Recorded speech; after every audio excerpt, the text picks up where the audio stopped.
kulankan oo ay maanta soo qaban qaabiyeen maamulka degmadaasi Ceelaf Weyn xildhibaano iyo waliba mas'uuliyiin ka mid ahaa guddida nabadeynta ee degmadaasi Ceelaf Weyn ayaa ka dhacay degmadaasi Ceelaf Weyn ee gobolkaasi Sanaaga odayaashan iyo waxgaradkan oo isugu jiray salaadiin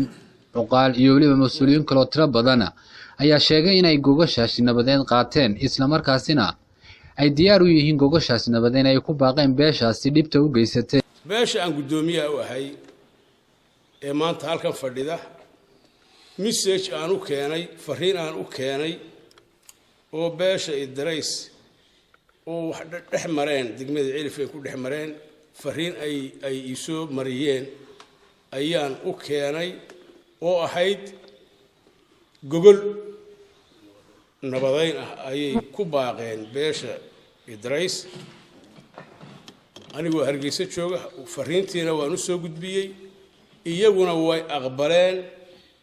goob joogna waxa ka ah wafdiga heerka qaran nooga yimi iyo xildhibaanada iyo councilka aan haddana nahay beesha Axmed Faarax anigoo ah Sudaankii waxaan maanta kulankan aanu ka soo qayb galnay waxaan ku iftiiminaynaa inaanu aqbalnay gogoshii beesha Idris dhigtay runtii xukuumadana waa gaarsiinay ciddii markii hore waayeelka ahayd ee hadalka soo jeedisayna waa la gaarsiiyay muddadana iyagu baan ku sugaynaa xilliga soo qaban qaabiyaan waxa halkaasi ka hadlay xubno ka mid ah guddidii hore ee nabadeynta ee degmadaasi Ceelaf Weyn maamulka degmadaasi Ceelaf Weyn iyo waliba mas'uuliyiin kale runtii degmada Ceelaf Weyn oo muddo badan ay soo daashatay colaad sokeeye dad is ah oo isku wada dhalay oo isku qoys ah oo xataa guriga ku wada noolaan jiray ilaahay mahadii nabad baa ka xidhantay ka dhimanaa qaybo lama huraan ahaa in ay nabadda qayb ka noqdaan mudday runtii ku soo jireen reer aad u muhiim ah runtii oo nabaddana dabdhaxaad u ahaa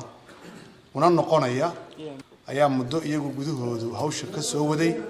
maanta ayay alxamdulillaah rabbil caalamiin iyaguna ay la yimaadeen guddoomiyihii iyo suldaankiiba in ay diyaar u yihiin gogasha nabadda ee beesha kale u fidisay inay galaan oo ku wada hadlaan oo nabadgelyadii magaaladu markaas sida ay ku dhammaystiranto shalay aaga Shoodhe oo si xaq darro ah nin loogu dilay beeshana way ku maqan tahay odayaashoodii ilaa hadda ku maqan yihiin sidii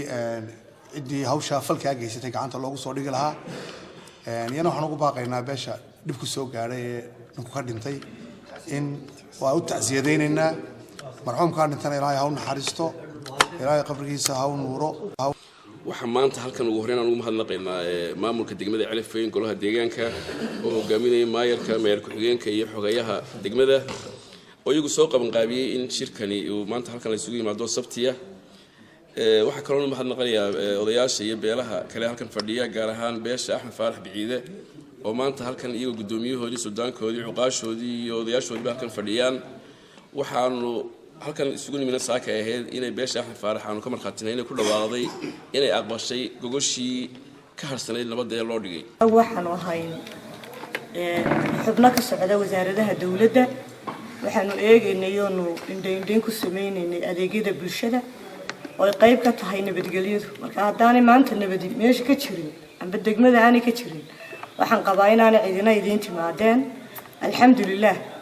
mar haddii ay qaybtii ka harsanayd ee horena loogu sheegay inaanay iyadu ilaa iyo hadda aanay weli gogashii aan loo dhigin maanta ay aqbaleen gogoshii marka hore shirka kan waxaan aad ugu mahad celinaynaa beesha Axmed Faarax oo ugu horreyn markii horeba markii beelaha Idris iyo ay heshiinayeen ee muddo dheer heshiiskooda socday Axmed Maxamed Cilmi oo Cable TV Ceelaf Weyn